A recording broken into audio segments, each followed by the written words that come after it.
Friends, HALന്റെ പുതിയൊരു recruitment notification വന്നിട്ടുണ്ട്. അതായത് ഹിന്ദുസ്ഥാൻ എയറോനോട്ടിക്സ് ലിമിറ്റഡിന്റെ പുതിയൊരു റിക്രൂട്ട്മെന്റ് നോട്ടിഫിക്കേഷൻ വന്നിട്ടുണ്ട്. അപ്പോൾ ഇതിലേക്ക് ഫ്രഷേഴ്സിന് അപ്ലൈ ചെയ്യാം. ഡിപ്ലോമ IT ഒക്കെ കഴിഞ്ഞവർക്കാണ് ഇതിലേക്ക് അപ്ലൈ ചെയ്യാനുള്ള വേക്കൻസികൾ വന്നിരിക്കുന്നത്. നോൺ എക്സിക്യൂട്ടീവ് കാറ്റഗറിയിലാണ്. അപ്പോൾ എങ്ങനെയാണ് നമ്മൾ ഇതിലേക്ക് അപ്ലൈ ചെയ്യേണ്ടതെന്നെല്ലാം വിശദമാക്കാം. അപ്പോൾ ഇതിൻ്റെ വിവിധ യൂണിറ്റുകളായിട്ടുള്ള അതിൻ്റെ ഡിവിഷനിലേക്കൊക്കെയാണ് വിളിച്ചിരിക്കുന്നത്. LC, അതുപോലെ എഞ്ചിൻ എയറോസ്പേസ്, നിങ്ങൾക്ക് കൂടെ കാണാം എയർപോർട്ട് സർവീസ് സെൻറ്റർ, അതുപോലെ ഫൗണ്ടറി ആൻഡ് ഫോർജ് ഡിവിഷനിലേക്കൊക്കെയാണ് വിളിച്ചിരിക്കുന്നത്. അപ്പോൾ നിങ്ങൾക്ക് താല്പര്യം ഉണ്ടെങ്കിൽ നിങ്ങൾ വീഡിയോ സ്കിപ്പ് ചെയ്യാതെ മുഴുവനായിട്ടും കാണുക. അതോടൊപ്പം തന്നെ HALന്റെ സ്റ്റഡി മെറ്റീരിയൽ നമ്മുടെ സൈറ്റിലുണ്ട്. അതിൻ്റെ ലിങ്ക് ഞാൻ തരാം. നമ്മുടെ സൈറ്റ് വഴി തന്നെ ലിങ്ക് തരാം. നിങ്ങൾക്ക് വേണമെങ്കിൽ സ്റ്റഡി മെറ്റീരിയൽസ് ഒക്കെ എന്ത് ചെയ്യാൻ ജസ്റ്റ് വാങ്ങാവുന്നതാണ്. പ്രീവിയസ് ഇയർ ക്വസ്റ്റ്യൻ പേപ്പർ കാര്യങ്ങളൊക്കെ ആയിരിക്കും.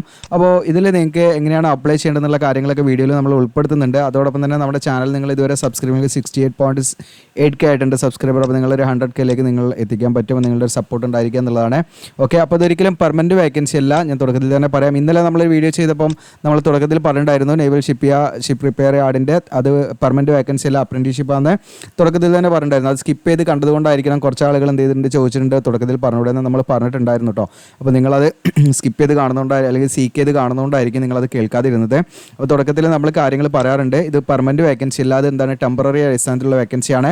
അത് എത്ര വർഷത്തേക്കാണെന്നുള്ളതും അത്യാവശ്യം നമുക്ക് മന്ത്ലി 50,000-അടുത്ത് സാലറി ലഭിക്കുന്ന പോസ്റ്റാണ്. അപ്പോൾ നമുക്ക് ഫ്രഷേഴ്സിന് നിങ്ങൾക്ക് കയറാൻ പറ്റുന്ന നല്ലൊരു ചാൻസാണ്. പിന്നെ നമുക്കത് എന്തെങ്കിലും അതിൻ്റെ പോസിബിലിറ്റി ഉണ്ടോ എന്നുള്ള കാര്യങ്ങളൊക്കെ വീഡിയോയിൽ പറയുന്നുണ്ടെന്ന് സ്കിപ്പ് ചെയ്യേണ്ട കേട്ടോ. ഓക്കെ, അപ്പോൾ നമുക്ക് തുടങ്ങാം. ഇതാണ് ഒഫീഷ്യൽ നോട്ടിഫിക്കേഷൻ വന്നിരിക്കുന്നത്. 14/8/2024 ഇത് കുറച്ച് പേര് നമ്മുടെ ഇൻസ്റ്റയിൽ ചോദിച്ചിട്ടുണ്ടായിരുന്നു ഈ വീഡിയോ ചെയ്യുമെന്നുള്ളത്. അതുകൊണ്ടാണ് നമ്മളിത് ചെയ്തിരിക്കുന്നത് കേട്ടോ. അവർ നമ്മൾ ഓർമ്മിപ്പിച്ചത് കൊണ്ട് മാത്രമാണ്. ഓക്കെ, ഇത് ഞാൻ ഈ ഒരു നോട്ടിഫിക്കേഷൻ കണ്ടിട്ടുണ്ടായിരുന്നു, പക്ഷേ നമ്മൾ ഇന്ന് ചെയ്യണമെന്ന് വിചാരിച്ചിട്ടുണ്ടായിരുന്നില്ല. അപ്പോൾ അവർ കുറേ ആളുകൾ അവർ ഡിമാൻഡ് ചെയ്തതുകൊണ്ട് മാത്രമാണ് നമ്മൾ ഇന്ന് തന്നെ ഈ വീഡിയോ ചെയ്യാൻ തീരുമാനിച്ചത്. ഓക്കെ, അപ്പോൾ ഞാനിന്ന് വേറൊരു വീഡിയോ ചെയ്യണമെന്ന് വിചാരിച്ചിരുന്നു. ഒരു NPCLൻ്റെ വേറെ ഒന്നുണ്ട്. അപ്പോൾ അത് മാറ്റി ഇന്ന് നമ്മൾ അവർ ഡിമാൻഡ് ചെയ്തത് പ്രകാരമാണ് ചെയ്തിരിക്കുന്നത്. അപ്പോൾ നമ്മളോട് നിങ്ങൾ അത്രയും നമ്മൾ ഈ പറയുന്ന നമ്മുടെ സബ്സ്ക്രൈബറെ നമ്മൾ മാനിക്കുന്നുണ്ട് എന്നുള്ളതാണ് നിങ്ങൾ മനസ്സിലാക്കേണ്ടത്. അപ്പോൾ നിങ്ങൾ നമ്മുടെ ചാനലൊന്ന് സബ്സ്ക്രൈബ് ചെയ്യുക, ബെല്ലൈക്കൻ എനേബിൾ ചെയ്ത് വെക്കുക. അപ്പോൾ ഇതാണ് ഒഫീഷ്യൽ നോട്ടിഫിക്കേഷൻ. നിങ്ങൾക്ക് കൂടെ കാണാം. ഇത് വന്നിരിക്കുന്നത് 14/8/2024. ഓക്കെ, അപ്പോൾ ഇതിലേക്ക് നോൺ എക്സിക്യൂട്ടീവ് എന്ന് പറയുന്ന കാറ്റഗറിയാണ് വിളിച്ചിരിക്കുന്നത്. കരാർ അടിസ്ഥാനത്തിലാണ് വിളിച്ചിരിക്കുന്നത്.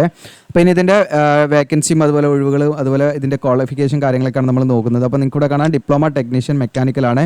ഇതിൽ നിങ്ങൾക്ക് general 10, OBC 6, SC 4, then ST 2, അതുപോലെ EWS 4, അങ്ങനെ ആകെ മൊത്തം 26 വേക്കൻസിയാണ്. ഇതിൽ നിങ്ങൾക്ക് മെക്കാനിക്കൽ എഞ്ചിനീയറിംഗിൽ അല്ലെങ്കിൽ മെക്കാനിക്കൽ എഞ്ചിനീയറിംഗ് ജനറലിൽ നിങ്ങൾ എന്ത് ചെയ്യുക, ജസ്റ്റ് ഡിപ്ലോമ കഴിഞ്ഞവർക്ക് ഇതിലേക്ക് അപ്ലൈ ചെയ്യാവുന്നതാണ്. അപ്പോൾ അതിൻ്റെ വേക്കൻസി എവിടേക്ക് എയർക്രാഫ്റ്റ് ഡിവിഷനിലും അതുപോലെ തന്നെ നിങ്ങൾക്ക് ഈ പറയുന്ന എഞ്ചിൻ ഡിവിഷനിലും അങ്ങനെ ഓരോ ഡിവിഷൻ വൈസ് ഇവിടെ വേക്കൻസി കൊടുത്തിട്ടുണ്ട്. ഓക്കെ, ഇവിടേക്കായിരിക്കും നിങ്ങൾക്ക് പോസ്റ്റിംഗ് ലഭിക്കുക കേട്ടോ. പിന്നെ നിങ്ങൾക്ക് ഇതിലേക്ക് ഡിപ്ലോമ ടെക്നീഷ്യൻ ഇലക്ട്രിക്കലാണ് 15 വേക്കൻസി അതിലുണ്ട്. റിസർവ്ഡ് വേക്കൻസി നിങ്ങൾക്ക് കാണാം. ഇൻ കേസ് നിങ്ങൾക്ക് റിസർവ്ഡ് വേക്കൻസി ഇല്ലെങ്കിൽ ജനറൽ വേക്കൻസി ഉണ്ടെങ്കിൽ തീർച്ചയായിട്ടും അങ്ങനെയുള്ള ഉദ്യോഗാർത്ഥികൾക്ക് ജനറൽ വേക്കൻസിയിലേക്ക് അപ്ലൈ ചെയ്യാം കേട്ടോ. ഇലക്ട്രിക്കൽ ആൻഡ് ഇലക്ട്രോണിക്സിലോ അല്ലെങ്കിൽ ഇലക്ട്രിക്കൽ ആൻഡ് ഇലക്ട്രോണിക്സിലോ ഡിപ്ലോമ കഴിഞ്ഞവർക്ക് ഇതിലേക്ക് അപ്ലൈ ചെയ്യാൻ ഇടയ്ക്കാണ് വേക്കൻസി ഇവിടെ ലിസ്റ്റ് ചെയ്തിട്ടുണ്ട്. ഇതിനടുത്ത് ഡിപ്ലോമ ടെക്നീഷ്യൻ സിവിലാണ്. സിവിൽ ഒരു വേക്കൻസിയാണ്. ഇത് ആർക്ക് റിസർവ്ഡ് ആണെന്ന് വെച്ചാൽ നമ്മുടെ EWSന് റിസർവ്ഡ് ആയിട്ടുള്ള വേക്കൻസിയാണ് കേട്ടോ. അപ്പോൾ അവർക്ക് മാത്രമേ അതിലേക്ക് അപ്ലൈ ചെയ്യാൻ പറ്റുള്ളൂ. ബാക്കി ജനറൽ വേക്കൻസി അതിലുള്ള കേട്ടോ. അപ്പോൾ അത് സിവിൽ എഞ്ചിനീയറിംഗ് കഴിഞ്ഞവർക്ക് ഡിപ്ലോമ കഴിഞ്ഞവർക്ക് അപ്ലൈ ചെയ്യാം. അതുപോലെ തന്നെ മെറ്റലർജി നിങ്ങൾക്ക് ജനറൽ ഒരു വേക്കൻസി ഉണ്ട്. അതുകൊണ്ട് ആർക്ക് വേണമെങ്കിലും ഇതിലേക്ക് അപ്ലൈ ചെയ്യും ഒരു വേക്കൻസിയിലേക്ക് കേട്ടോ. അതിൽ ഈ മെറ്റലർജിയിൽ ഡിപ്ലോമ കഴിഞ്ഞവർക്ക് അപ്ലൈ ചെയ്യാവുന്നതാണ്. ഇനി അടുത്ത് വിളിച്ചിരിക്കുന്നത് സ്കെയില് C5 ആണ്. ഇതിൻ്റെ മുകളിലത്തെ സ്കെയില് D6 ആണ് വരുന്നത്. ചെറിയ വ്യത്യാസമുണ്ട്, അത് ഞാൻ അതിൻ്റെ പേ സ്കെയിൽ പറയുമ്പോൾ പറയാം. ഇത് സ്കെയില് C5 ആണ്. അപ്പോൾ ജസ്റ്റ് ഇതിൽ നിങ്ങൾക്ക് ടെക്നീഷ്യൻ എന്ന് പറയുന്ന പോസ്റ്റ് ഇലക്ട്രിക്കൽ വിളിച്ചിട്ടുണ്ട്. ഇതിൽ നിങ്ങൾക്ക് 15 വേക്കൻസി ടോട്ടൽ ഉണ്ട്. ഇതിലേക്ക് നമുക്ക് ക്വാളിഫിക്കേഷൻ എന്ന് പറയുന്നത് 10ാം ക്ലാസ് പാസ്സായിരിക്കുക പ്ലസ് ITI വേണം കേട്ടോ. ഈ പറഞ്ഞിരിക്കുന്ന ഇലക്ട്രീഷ്യൻ ട്രേഡിൽ 10ാം ക്ലാസ്, അതായത് 10ാം ക്ലാസ് പ്ലസ് ITI ആണ് പറയുന്നത്. ഓക്കെ, അത് മാത്രം പോരാ. നമ്മൾ പലപ്പോഴും പറയാറുണ്ട് അപ്രന്റീഷിപ്പ് ചെയ്യണം എന്ന് നമ്മുടെ വീഡിയോ കാണുന്നവരോട്. അപ്പം അത് ചെയ്യുക. അതിൻ്റെ ബെനിഫിറ്റാണ് നിങ്ങൾക്ക് ഇവിടെ കാണുന്നത്. അതിൻ്റെ ഒരു അഡ്വാൻറ്റേജ് ആണ്. ഇത് എസെൻഷ്യൽ ക്വാളിഫിക്കേഷൻ ആയിട്ട് അപ്രന്റീഷിപ്പ് ഇവിടെ ചോദിച്ചിട്ടുണ്ട്. നാഷണൽ അപ്രന്റീഷിപ്പ് സർട്ടിഫിക്കറ്റും പാടെ അതിൻ്റെ കൂടെ നമുക്ക് വേണം. ITI മാത്രം പോരാ, ITIയുടെ കൂടെ നമുക്ക് NACയും പാടെ വേണം കേട്ടോ. നാഷണൽ അപ്രന്റീഷിപ്പ് സർട്ടിഫിക്കറ്റും പാടെ നമുക്ക് വേണം. ഈ പറയുന്ന ഇലക്ട്രീഷ്യൻ ട്രേഡിലുള്ള അപ്രന്റീഷിപ്പ് നിങ്ങൾ ചെയ്തിരിക്കണമെങ്കിൽ മാത്രമേ നിങ്ങൾക്ക് ഇതിലേക്ക് അപ്ലൈ ചെയ്യാൻ പറ്റുള്ളൂ. പ്രത്യേകം ശ്രദ്ധിക്കുക.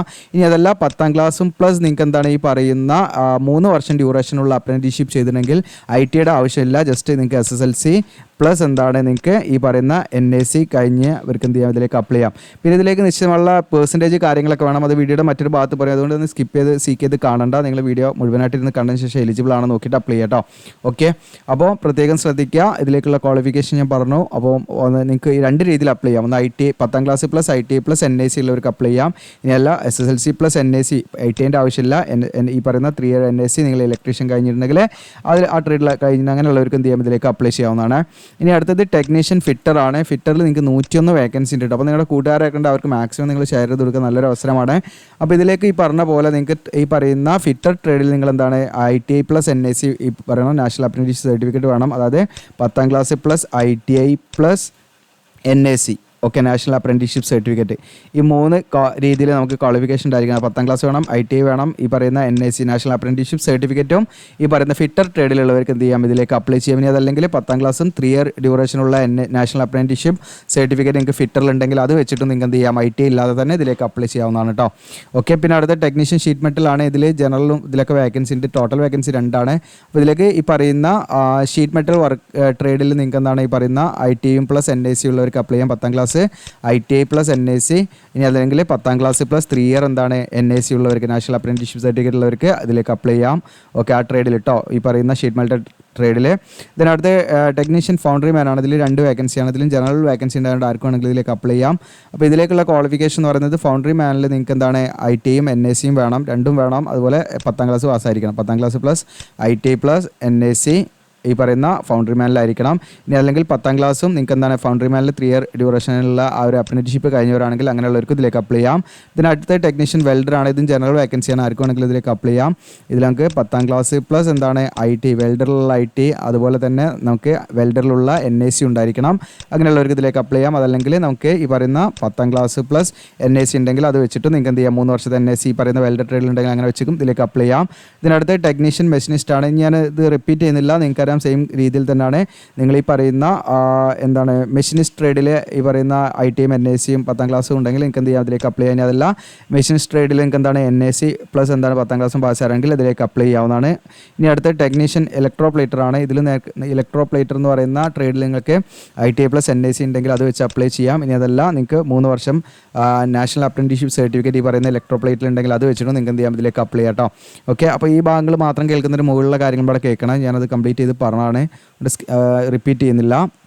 ഇതിനടുത്ത് നമ്മൾ നോക്കുന്നത് ഇതിൻ്റെ നിശ്ചിതമായുള്ളൊരു പെർസെൻറ്റേജ് നമുക്ക് ഇതിലേക്ക് അപ്ലൈ ചെയ്യണമെങ്കിൽ വേണമെന്നുള്ളതാണ് നമ്മുടെ എസെൻഷ്യൽ ക്വാളിഫിക്കേഷനിൽ. അത് ഡിപ്ലോമ ആണെങ്കിലും ITI ആണെങ്കിലും ഈ പറയുന്ന ജനറൽ OBC EWS കാൻഡിഡേറ്റ്സ് ആണെങ്കിൽ അവർക്ക് മിനിമം 60% മാർക്ക് അവരുടെ ടോട്ടൽ പെർസെൻറ്റേജ് ഉണ്ടായിരിക്കണം എന്നുള്ളതാണ് കേട്ടോ. അപ്പോൾ ഡിപ്ലോമ ITIയിൽ നിങ്ങൾക്ക് മിനിമം 60% മാർക്ക് ഉണ്ടെങ്കിൽ മാത്രമേ ഇതിലേക്ക് അപ്ലൈ ചെയ്യാൻ പറ്റുള്ളൂ. ഇനി SC ST PWD കാൻഡിഡേറ്റ്സ് ആണെങ്കിൽ അവർക്ക് 50% മാർക്ക് ഉണ്ടെങ്കിൽ എന്ത് ചെയ്യാം, ഇതിലേക്ക് അപ്ലൈ ചെയ്യാം കേട്ടോ. ഇനി ഇതിൻ്റെ ഏജ് ലിമിറ്റ് ആണ് പറയുന്നത്. ഏജ് ലിമിറ്റ് എന്ന് പറയുന്നത് നിങ്ങൾക്ക് 28 മാക്സിമം ഏജ് ലിമിറ്റ്. അത് ഈ പറയുന്ന 31/7/2024 28 വയസ്സ് കഴിയാൻ പാടില്ല എന്നുള്ളതാണ്. അപ്പോൾ അത് പ്രത്യേകം ശ്രദ്ധിക്കുക. 28 വയസ്സ് കഴിയാൻ പാടില്ല, 28 മാക്സിമം ഏജ് ലിമിറ്റ്. അപ്പോൾ നമ്മുടെ സൈറ്റിലോ GOC എലിജിലാൻഡ് എന്നുള്ള വെബ്സൈറ്റിൽ കയറി കഴിഞ്ഞാൽ നിങ്ങൾക്ക് എന്താണ് ഈസി ടൂൾസ് അവൈലബിൾ ആണ്. ഈസി ടൂൾസിൽ നിങ്ങൾക്ക് എന്ത് ചെയ്യാൻ പറ്റും, നിങ്ങൾക്ക് നിങ്ങളുടെ ഏജ് കാൽക്കുലേറ്റർ ഉണ്ട്. അത് ഏജ് കാൽക്കുലേറ്റ് ചെയ്ത് നിങ്ങൾക്ക് എത്ര ഏജ് എന്ന് കണക്കാക്കാൻ പറ്റും. ഓക്കെ, അപ്പോൾ ഇവിടെ ഏജ് റിലാക്സേഷൻ ഉണ്ടായിരിക്കും. OBC ആണെങ്കിൽ അവർക്ക് 31 വയസ്സ് വരെ അപ്ലൈ ചെയ്യാം. ഓക്കെ, SC ST ആണെങ്കിൽ അവർക്ക് 33 വയസ്സ് വരെയും എന്ത് ചെയ്യാം, അപ്ലൈ ചെയ്യാവുന്നതാണ്. പിന്നെ PWD കാൻഡിഡേറ്റ്സ് ആണെങ്കിൽ 10 മുതൽ 15 വർഷം വരെ അവർക്ക് ഏജ് റിലാക്സേഷൻ ഉണ്ടായിരിക്കും. എക്സ് സർവീസ്മാൻ ഒക്കെ ഏജ് റിലാക്സേഷൻ ഉണ്ട് കേട്ടോ. പിന്നെ അവിടെ തന്നെ HIL അപ്രന്റീസ്ഷിപ്പ് ചെയ്തവർക്കും നിശ്ചിതമായുള്ള ഏജ് റിലാക്സേഷൻ ഉണ്ടായിരിക്കും. ഇനി ഇതിലേക്കുള്ള പോസ്റ്റിംഗ് ലഭിച്ചാൽ എത്ര വർഷത്തേക്കാണെന്നുള്ള കാര്യങ്ങളാണ്. അപ്പോൾ ഇനീഷ്യലി നമ്മൾ ഈ പോസ്റ്റ് ചെയ്യുന്നത് മാക്സിമം പോയാൽ നമുക്ക് 4 വർഷം വരെ അത് എക്സ്റ്റെൻഡ് ചെയ്ത് തരാവുന്ന കാര്യങ്ങളാണ്. ഓക്കെ, അപ്പോൾ അതൊരിക്കലും പെർമനൻറ്റ് വേക്കൻസി ഒന്നും ആവില്ല, നമുക്ക് എക്സ്റ്റെൻഡ് ചെയ്ത് തരാവുന്നതാണ്. അപ്പോൾ നമ്മളുടെ അവിടുത്തെ അവൈലബിലിറ്റി ഒക്കെ നോക്കിയിട്ട് നമുക്ക് എന്താണ് നമ്മൾ ഈ പറയുന്ന വർക്ക് ചെയ്യുന്നതിനനുസരിച്ച് നമുക്ക് എന്ത് ചെയ്യാണ്, നമ്മൾ നല്ല രീതിയിൽ പെർഫോം ചെയ്യുന്നുണ്ടെങ്കിൽ, നല്ല രീതിയിൽ വർക്ക് ചെയ്യുന്നുണ്ടെങ്കിലൊക്കെ അവരുടെ കമ്പനിയുടെ പ്രൊജക്റ്റിനൊക്കെ അനുസരിച്ച് എന്ത് ചെയ്യും, അത് നമുക്കിങ്ങനെ എക്സ്റ്റെൻഡ് ചെയ്ത് അവർക്ക് ആവശ്യമുണ്ടെങ്കിൽ അത് എക്സ്റ്റെൻഡ് ചെയ്തിരുന്നു പറയുന്നുണ്ട്. അപ്പോൾ നമുക്കൊരു സ്ഥിര ജോലി പോലെ കൊണ്ടുപോകാവുന്നൊരു സംഭവമാണ് നമ്മൾ കയറി കഴിഞ്ഞാൽ. കാരണം അത്യാവശ്യം സാലറി കാര്യങ്ങളുണ്ട്, അതിൻ്റെ റെമ്യൂണറേഷൻ ഇവിടെ പറയുന്നുണ്ട്, കൂടെ കാണാം. ഇപ്പം ഈ പറയുന്ന ഡിപ്ലോമ കഴിഞ്ഞ ഉദ്യോഗാർത്ഥികളാണെങ്കിൽ 46,764 രൂപയാണ് മന്ത്ലി അപ്രോക്സിമേറ്റ് ആയിട്ട് കിട്ടുക. അത് ചിലപ്പോൾ അങ്ങോട്ടും ഇങ്ങോട്ടൊക്കെ നിൽക്കും കേട്ടോ. 46,760 നല്ലൊരു സ്കെയിൽ തന്നെ, നല്ലൊരു ശമ്പളം തന്നെ നമുക്ക് മന്ത്ലി കിട്ടും. 46,764 കിട്ടും കേട്ടോ. ഓക്കെ, നമ്മുടെ ബേസിക് പേ 23,000 വരുന്നത്. പിന്നെ ITI കഴിഞ്ഞവരാണെങ്കിൽ അവർക്ക് 44,796 രൂപയാണ്. 22,000 ബേസിക് പേ വരുന്നത്. പിന്നെ ഒട്ടനവധി HRD എന്നൊക്കെ പറഞ്ഞിട്ട് ഒക്കെ പാടെ കൂട്ടിയിട്ടാണ് നമുക്ക് ഈ പറയുന്ന 46,764 ഡിപ്ലോമ കഴിഞ്ഞവർക്കും അതുപോലെ 44,796 ITI കഴിഞ്ഞവർക്കും കിട്ടും. അപ്പോൾ അത്യാവശ്യം നല്ലൊരു സ്കെയിൽ തന്നെയാണ്. പിന്നെ നിങ്ങൾ മനസ്സിലാക്കേണ്ടത് വെച്ചാൽ മറ്റൊട്ടനവധി അലവൻസും കാര്യങ്ങളും ഇതിൻ്റെ കൂടെ എക്സ്ട്രാ കുറേ കാര്യങ്ങൾ ഉണ്ടായിരിക്കും കേട്ടോ. പിന്നെ ഇതിൻ്റെ സെലക്ഷൻ പ്രൊസീജിയർ എന്ന് പറഞ്ഞാൽ നിങ്ങൾക്ക് റിട്ടൺ ടെസ്റ്റാണ് ഉണ്ടായിരിക്കുക. അപ്പോൾ അതിന് നിങ്ങൾക്ക് പറ്റുന്ന മെറ്റീരിയലാണ് ഞാൻ തുടക്കത്തിൽ കാണിച്ചത്. നമ്മുടെ ലിങ്ക് ഞാൻ തരാം, അത് നിങ്ങൾക്ക് പർച്ചേസ് ചെയ്യാനുള്ള ലിങ്ക് തരാം. സോഫ്റ്റ് കോപ്പിയാണ്, നിങ്ങൾക്ക് ഡൗൺലോഡ് ചെയ്തിട്ട് നിങ്ങൾക്ക് നോക്കാവുന്നതാണ്. ഓക്കെ, അപ്പോൾ ഇതിൻ്റെ എക്സാമിനേഷൻ കണ്ടക്ട് ചെയ്യുന്നത് ബാംഗ്ലൂരിൽ മാത്രമേ സെൻറ്റർ ഉണ്ടാവുള്ളൂ കേട്ടോ. നമുക്ക് കേരളത്തിലും സെൻറ്റർ ഉണ്ടാവില്ല. അപ്പോൾ ബാംഗ്ലൂരിലൊക്കെ പോയി എക്സാം എഴുതാൻ താല്പര്യമുള്ളവർ കൊടുത്താൽ മതി. പിന്നെ ഇമെയിൽ വഴി നമ്മൾ അറിയിക്കും. എക്സാം വന്നൊക്കെ കഴിഞ്ഞാൽ നമുക്ക് കോൾ ലെറ്റർ കാര്യങ്ങളൊക്കെ നമ്മൾ അറിയിക്കുക. നമ്മുടെ ഇമെയിൽ വഴി മാത്രമായിരിക്കും. അപ്പോൾ ഇമെയിൽ നിങ്ങൾ ഇടയ്ക്കിടയ്ക്ക് ചെക്ക് ചെയ്യണം. എക്സാമിൻ്റെ സ്കീം ഇവിടെ പറയുന്നുണ്ട്. 3 പാർട്ടാണ് ഇതിനുണ്ടായിരിക്കുക. 2.5 മണിക്കൂറായിരിക്കും time duration. Multiple choice question തന്നെ ആയിരിക്കും. പാർട്ട് 1 20 ക്വസ്റ്റ്യൻ എന്ന് പറയുന്നത് ജനറൽ അവയർനെസ്സും, പാർട്ട് 2 വരുന്നത് 40 ക്വസ്റ്റ്യൻ ഇംഗ്ലീഷ് ആൻഡ് റീസണിംഗ് ആണ് അതിൽ പ്രധാനമായിട്ട് വരുന്നത്. പിന്നെ വരുന്നത് പാർട്ട് 3 വരുന്നത് 100 ക്വസ്റ്റ്യൻ നമ്മുടെ കൺസേൺ ഡിസിപ്ലിൻ, അതായത് നിങ്ങൾ ഏതാണ്, മെക്കാനിക്കലാണോ, ഇലക്ട്രിക്കലാണോ, സിവിലാണോ, ഇനി ഫിറ്ററാണോ, ഏതാണ് നിങ്ങളുടെ ട്രേഡോ ഡിസിപ്ലിൻ ഏതാണെന്ന് അതുമായി ബന്ധപ്പെട്ടുള്ള ക്വസ്റ്റ്യൻ ഉണ്ടായിരിക്കും 100 മാർക്കിന്. ഇതിൽ ഒരു ക്വസ്റ്റിന് ആൻസർ ചെയ്താൽ 1 മാർക്കാണ്. നെഗറ്റീവ് മാർക്ക് ഉണ്ടാവില്ല എന്നാണ് ഇവർ പറയുന്നത്. എങ്കിലും നിങ്ങൾ ഓൺലൈൻ എക്സാം എഴുതുമ്പോൾ അതിൻ്റെ ഇൻസ്ട്രക്ഷൻ കറക്റ്റായിട്ട് നോക്കണം കേട്ടോ. അപ്പോൾ നെഗറ്റീവ് മാർക്ക് ഇല്ല എന്നുള്ളത് ഇവിടെ പറയുന്നുണ്ട്. ഓക്കെ, ഇനി ഇതിൻ്റെ എങ്ങനെയാണ് അപ്ലൈ ചെയ്യേണ്ടതെന്ന് വെച്ചാൽ ഓൺലൈനായിട്ട് നമ്മൾ അപ്ലൈ ചെയ്യണം. ഓൺലൈനായിട്ട് അപ്ലൈ ചെയ്യേണ്ട സ്റ്റാർട്ടിംഗ് ഡേറ്റ് നിങ്ങൾക്ക് ഓഗസ്റ്റ് 14 മുതൽ നിങ്ങൾക്ക് കാണാം.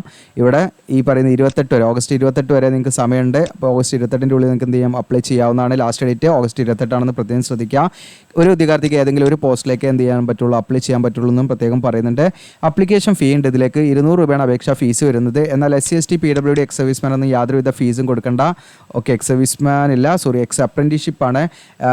എക്സ് അപ്രന്റീസസ് ആണ് പ്രത്യേകം ശ്രദ്ധിക്കുക. അതായത് HIL ഓൾറെഡി അപ്രന്റീഷിപ്പ് ചെയ്ത ഉദ്യോഗാർത്ഥികളാണെങ്കിൽ അവർക്ക് യാതൊരുവിധ ഫീസും ഇല്ല കേട്ടോ. അതായത് SC/ST PWD അതുപോലെ തന്നെ എക്സ് അപ്രന്റീസസ് ആണെങ്കിൽ അവർക്ക് യാതൊരുവിധ ഫീസും കൊടുക്കേണ്ട ആവശ്യമില്ല കേട്ടോ. ഒക്കെ ഫ്രീ ആയിട്ട് അപ്ലൈ ചെയ്യാം. അപ്പോൾ ഇത്രയാണ് നമ്മുടെ നോട്ടിഫിക്കേഷനിൽ പ്രധാനമായിട്ട് നമുക്ക് പറയാനുള്ളത്. ഇപ്പോൾ ഇനി നിങ്ങൾക്ക് നമ്മുടെ വീഡിയോയുടെ ഡിസ്ക്രിപ്ഷനിൽ ഞാൻ അപ്ലൈ ആവുന്ന പറഞ്ഞ ലിങ്ക് തരും. അതിൽ ക്ലിക്ക് ചെയ്താൽ നമ്മുടെ ഈ ഒരു പേജിലേക്കായിരിക്കും ഇവിടെ നിങ്ങൾ വരിക. HIL നോൺ എക്സിക്യൂട്ടീവ് എന്ന് പറഞ്ഞിട്ട് താഴോട്ട് ഇങ്ങനെ സ്ക്രോൾ ചെയ്ത് വരിക. ഇവിടെ ഇമ്പോർട്ടൻറ്റ് ലിങ്ക്സ് താഴോട്ട് കൊടുത്തിട്ടുണ്ട്. ഇവിടെ കാണാൻ നിങ്ങൾക്ക് ഈ ഇമ്പോർട്ടൻറ്റ് ലിങ്ക്സ് ലിങ്ക് എന്താണ്, നിങ്ങളുടെ സ്റ്റഡി മെറ്റീരിയൽസ് ആദ്യം തന്നെ കാണാം. HIL സ്റ്റഡി മെറ്റീരിയൽസ് എന്നുള്ളതിൽ ജസ്റ്റ് ഞാൻ ഓപ്പൺ ആയി കാണിച്ചു തരാം. ജസ്റ്റ് നിങ്ങൾക്ക് എന്താണ് ഇതിൽ ക്വസ്റ്റ്യൻ പേപ്പറും നിങ്ങൾക്ക് അതിൻ്റെ ഡിസ്ക്രിപ്ഷൻ ഉണ്ടായിരിക്കും കേട്ടോ. എന്തൊക്കെയാണെന്നുള്ളത് നിങ്ങൾക്ക് ഓരോന്നും ക്ലിക്ക് ചെയ്ത് നോക്കിയാൽ അതിൻ്റെ ഡിസ്ക്രിപ്ഷൻ ഉണ്ടായിരിക്കും. അതെന്താണെന്നുള്ളതൊക്കെ അവിടെ വിവരിച്ചിട്ടുണ്ട്. ഇതൊക്കെ റീഡ് ചെയ്തിട്ട് നിങ്ങൾ താല്പര്യം ഉണ്ടെങ്കിൽ വാങ്ങിയാൽ മതി. ഇതിനടുത്ത നോട്ടിഫിക്കേഷൻ നിങ്ങൾക്ക് ഇവിടുന്ന് ഡൗൺലോഡ് ചെയ്യാം. ഇതിന് അപ്ലൈ ചെയ്യാൻ നമ്മൾ ആദ്യം ചെയ്യേണ്ടത് ഇതിൽ എന്താണ്, രജിസ്റ്റർ ചെയ്യണം. അപ്പോൾ നമ്മൾ എന്ത് ചെയ്യുക, അപ്ലൈ ആവുന്നുള്ള ഭാഗമുണ്ട്. അപ്പോൾ രജിസ്റ്റർ എന്ന് കൊടുക്കാം. ഇനി അതുപോലെ ലോഗിൻ ചെയ്യാനുള്ള ഭാഗമുണ്ട്, ലോഗിൻ ചെയ്യാം. ഇനി അതുപോലെ തന്നെ നിങ്ങൾക്ക് എംപ്ലോയ്മെൻറ്റ് സ്പോൺസേർഡ് ആയിട്ടുള്ള കാൻഡിഡേറ്റ്സ് ഉണ്ടാവും. അപ്പോൾ നേരത്തെ നമുക്ക് ഇങ്ങനെ ഒരു നോട്ടിഫിക്കേഷൻ വന്നിട്ടുണ്ടായിരുന്നു, എംപ്ലോയ്മെൻറ്റ് സ്പോൺസേർഡ് ആയിട്ടുള്ള ഉദ്യോഗാർത്ഥികൾക്ക് മാത്രം അപ്ലൈ ചെയ്യാൻ. അപ്പോൾ അങ്ങനെ നിങ്ങൾക്ക് ഏതെങ്കിലും നോട്ടിഫിക്കേഷൻ വന്നിട്ടുണ്ടെങ്കിൽ, മീൻസ് എന്തെങ്കിലും ലെറ്ററോ എംപ്ലോയ്മെൻറ്റ് എക്സ്ചേഞ്ച് മുഖാന്തരം നമുക്ക് ഈ പറയുന്ന HILൻ്റെ ആ ഒരു റെഫറൻസ് നമ്പർ അവിടെ കൊടുക്കണം. അപ്പോൾ നിങ്ങൾക്ക് അങ്ങനെ വന്നിട്ടുണ്ടെങ്കിൽ നിങ്ങൾക്ക് എന്ത് ചെയ്യുക, റെഫറൻസ് നമ്പർ ഇനിയിപ്പോൾ നിങ്ങളുടെ കയ്യിൽ കിട്ടിയിട്ടില്ലെങ്കിൽ നിങ്ങൾക്ക് റെഫറൻസ് നമ്പർ എടുക്കാൻ വേണ്ടിയിട്ട് അങ്ങനെയുള്ള വിദ്യാർത്ഥികൾ കുറച്ചും കൂടെ ഒരു പരിഗണന ഉണ്ടായിരിക്കും. അപ്പോൾ അങ്ങനെ റെഫറൻസ് നമ്പർ എടുക്കാനുള്ളവർക്ക് എന്ത് ചെയ്യാം, ഈ ലിങ്ക് ഉപയോഗിക്കാം കേട്ടോ. Find or search your HIL reference number എന്നിട്ട് അതുള്ളവർ ചെയ്താൽ മതി. അങ്ങനെയുള്ളവർ ഓക്കെ, അങ്ങനെ വന്നിട്ടുണ്ടെങ്കിൽ നമുക്കതൊന്ന് കണ്ടെത്താൻ പറ്റും. അപ്പോൾ നിങ്ങളുടെ മൊബൈൽ നമ്പറും ഇമെയിൽ IDയും നിങ്ങളുടെ ഇത് കൊടുത്തിട്ട് നമ്മൾ എന്ത് ചെയ്യുക, ക്യാപ്ച കോഡ് അടിച്ച് ലോഗിൻ ചെയ്താൽ നമുക്ക് ഇങ്ങനെ ഒരു സ്പോൺസേർഡ് കാൻഡിഡേറ്റ്സ് ആണെങ്കിൽ നിങ്ങൾക്ക് ആ റെഫറൻസ് നമ്പർ ഇവിടെ കാണും. ഓക്കെ, അപ്പോൾ അത് നിങ്ങൾക്ക് എടുക്കാനുള്ള ലിങ്ക് ഞാൻ ഇതിൽ കൊടുത്തിട്ടുണ്ട്. ഇനി അപ്ലൈ ആവുന്നുള്ള ജസ്റ്റ് ഞാൻ ഇവിടെ കാണാൻ രജിസ്റ്റർ എന്നുള്ള ബട്ടൺ ഇവിടെ ക്ലിക്ക് ചെയ്യാം. നമുക്ക് ജസ്റ്റ് ഒന്ന് ഓപ്പൺ ആക്കാം, ന്യൂ വിൻഡോയിൽ ഓപ്പൺ ആക്കാം. ഇതാണ് നമ്മുടെ രജിസ്ട്രേഷൻ ഫോം. അപ്പോൾ നിങ്ങളുടെ first name, middle name, last name ഇതൊക്കെ നിങ്ങൾ പ്രോപ്പറായിട്ട് SSLC ബുക്ക് എങ്ങനെയാണോ വെച്ചാൽ കൊടുക്കാം. ഓക്കെ, അതുപോലെ തന്നെ നമ്മൾ ഏത് പോസ്റ്റിലേക്കാണ് അപ്ലൈ ചെയ്യുന്നത്, ഡിപ്ലോമ വെച്ചിട്ടുള്ളതാണോ, ഡിപ്ലോമ ടെക്നീഷ്യൻ ആണോ, അല്ലെങ്കിൽ ടെക്നീഷ്യൻ എന്ന് പറയുന്ന പോസ്റ്റാണ് ഏതാച്ചാൽ നിങ്ങൾ അതിനനുസരിച്ച് എന്ത് ചെയ്യുക, നിങ്ങൾക്ക് ഇതിലേക്ക് കൊടുക്കാവുന്നതാണ്. ഓക്കെ, ഞാനിവിടെ ഫിറ്ററാണ് കൊടുക്കുന്നത്. കാറ്റഗറി ചോദിക്കുന്നത് ജനറൽ ആണോ, OBC SC/ST ആണോ, അതായത് അത് കൊടുക്കുക. നിങ്ങൾ ഇതിനടുത്ത് നമ്മളോട് ചോദിക്കുന്നത് എക്സ് അപ്രൻറ്റീസ് ആണോ, നിങ്ങൾ ഓൾറെഡി എന്താണ് HIL അപ്രൻറ്റീഷിപ്പ് ചെയ്തിട്ടുണ്ടോ എന്നതാണ്. അപ്പോൾ ഇതാണ് ഞാൻ പറയുന്നത്, അപ്രൻറ്റീഷിപ്പ് നമ്മൾ ചെയ്തിട്ടുണ്ടെങ്കിൽ അതിൻ്റെ ഒരു ബെനിഫിറ്റ്, ഒരു പ്രിഫറൻസ്, ഒരു വെയിറ്റേജ് മാർക്കൊക്കെ നമുക്ക് ലഭിക്കാൻ സാധ്യതയുണ്ടെന്ന് പറയുന്നത് അതുകൊണ്ടാണ്. അപ്പോൾ HILലൊക്കെ ഉണ്ടാകുന്ന മാക്സിമം HILലൊക്കെ ചെയ്യാൻ ശ്രമിക്കട്ടോ. അപ്പോൾ അങ്ങനെ ആകുമ്പോൾ നമുക്ക് ഇങ്ങനെയുള്ള പോസ്റ്റിങ്ങിലെ കുറച്ചൊരു മാർക്ക്, അഡീഷണൽ വെയിറ്റേജ് കാര്യങ്ങളൊക്കെ കിട്ടാൻ സാധ്യതയുണ്ട്.